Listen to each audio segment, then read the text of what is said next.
अपन पढ़ते हैं ब्लैरिंग्स। ठीक है, अपन को इधर फोकस करना है इस दो जगह पे।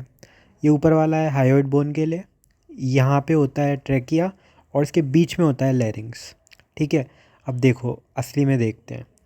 बस इस पे फोकस करना है, ए पे हायोइड बोन, फिर ये बी पे हो गई ट्रैकिया और इसके बीच वाला लैरिंग्स है ना, जो कार्टिलेज है वो भी कवर करेंगे। अच्छा ये बुक देखो, अब जो बुक है ना, ये बुक ना ऐसे समझ लो खोल के रखी हुई है पन्ने, और जो पन्ने वाली साइड है ना वो दूसरी तरफ है ना, और जो कवर है वो अपनी तरफ है। तो ऐसे तिकोना पार्ट जो है ना अपनी तरफ है ना, ऐसे समझ लो।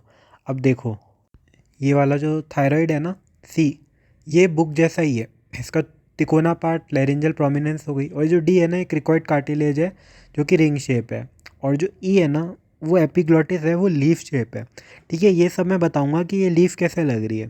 अभी बस इतना ध्यान रखो कि जो ये थायराइड कार्टिलेज है ना, जो बुक जैसा है, ठीक है, और जो तिकोना है जो अपनी साइड है, वो एक प्रोमिनेंस है जिसको बोला है लैरिंजल प्रोमिनेंस। अपन ने कहानी शुरू की थी ए से, ठीक है, हायोइड बोन से।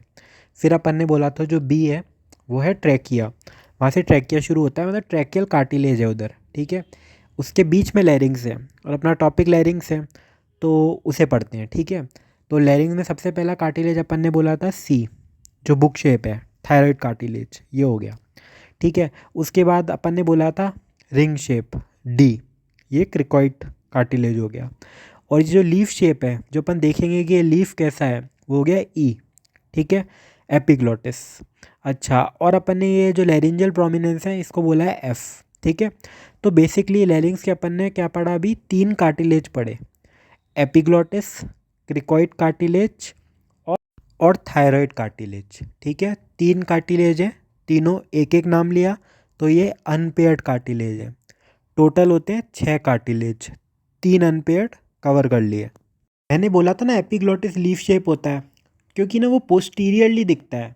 देखो, ये देखो, दिखा कैसे लीफ शेप है एपिग्लॉटिस।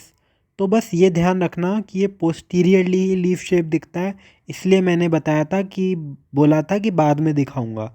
अब अपन को पेयर्ड कार्टिलेज पढ़ने हैं और वो पोस्टीरियर व्यू से ही दिखेंगे, तो इसलिए उसके लिए अपन को पोस्टीरियर व्यू देखना पड़ेगा।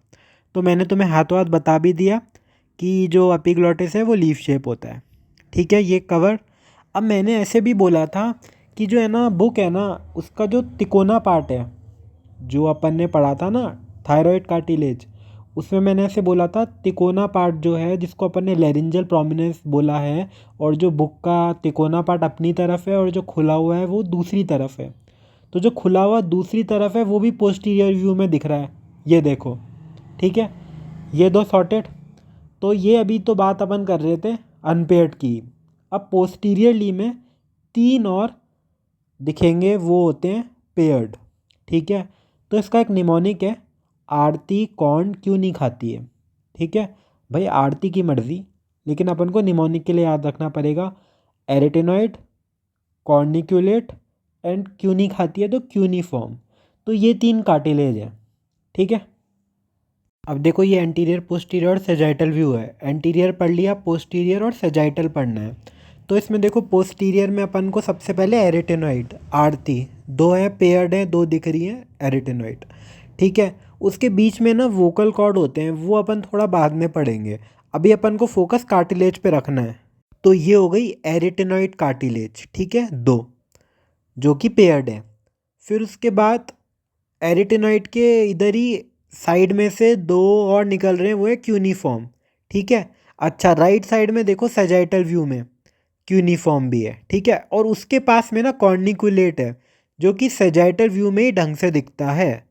देखो वैसे तो अगर क्वेश्चन पूछा जाए कि कितने कार्टिलेज हैं तो 6 ही बोलते हैं, लेकिन ना अगर 6 ऑप्शन में नहीं हो और 9 हो तो 9 मार्क कर देना, क्योंकि तीन तो पेयर्ड है ना, तो तीन का डबल 6 और तीन अनपेयर्ड 9। ठीक है, तो ये अपने थे टोटल कार्टिलेजेस ऑफ लैरिंग्स। तो यहाँ पे लैरिंग्स कवर हो गया। देखो बस एक लास्ट चीज़ और बची है, असली में अगर अपन को देखना है ना कैसा होता है, तो मैंने तुम्हें बताया था कि आगे से थायराइड कार्टिलेज और एपिग्लॉटिस है, दो अनपेयर्ड कार्टिलेज हैं। ठीक है, अब एपिग्लॉटिस ना थायराइड के एकदम सेंटर में कनेक्टेड है। ठीक है, और है ना जो मैंने तुम्हें बताया था ना पोस्टीरियरली एरिटेनॉइड के बीच में जो वोकल कॉर्ड है, वो जो दो वोकल कॉर्ड है ना, वो भी थायराइड के जस्ट सेंटर में जुड़ती है जहाँ एपिग्लॉटिस जुड़ती है। तो एपिग्लॉटिस और वोकल कॉर्ड दोनों थायराइड के बीच में जुड़ रही है। इतना याद रख लो बस कंसेप्ट। अब ये देखो, ये जो ओपन बुक हो गई ना, ये अपनी हो गई ये वाली ओपन बुक, ये हो गई अपनी थायराइड कार्टिलेज। ठीक है, थायराइड। तो ये है ना लीफ वाला, ये देखो ये जो खुल गई लीफ, ये जो है ना अपना एपिग्लॉटिस था जो सेंटर में कनेक्टेड था। और इसके जो जो नीचे है ना, ये जो दो हैं, ये अपनी वोकल कॉर्ड हैं, ये भी सेंटर में अटैच है। ठीक है, अब देखो तुम असलियत में क्या होता है। देखो अभी भी ये देखो, एपिग्लॉटिस ये रही और वोकल कॉर्ड वो दो वो रही। ठीक है, एपिग्लॉटिस और वोकल कॉर्ड दोनों कनेक्टेड हैं थायराइड कार्टिलेज के।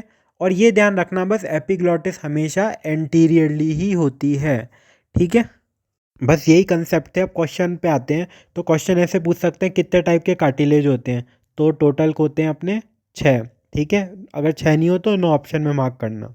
ठीक है, अनपेयर कितने होते हैं? 3, जो अपन ने शुरू में पढ़ा था, थायराइड, एपिग्लॉटिस, क्रिकोइड। जो दो पाल्पेबल कौन से हैं बाहर से? थायराइड और क्रिकोइड, क्योंकि एपिग्लॉटिस तो अंदर होता है। अच्छा, एपिग्लॉटिस कवर किसको करता है? ग्लॉटिस को। और ग्लॉटिस क्या है? वोकल कॉर्ड है। ठीक है, तो वोकल कॉर्ड का अनदर नाम है ग्लॉटिस। तो बस इतने से कंसेप्ट थे।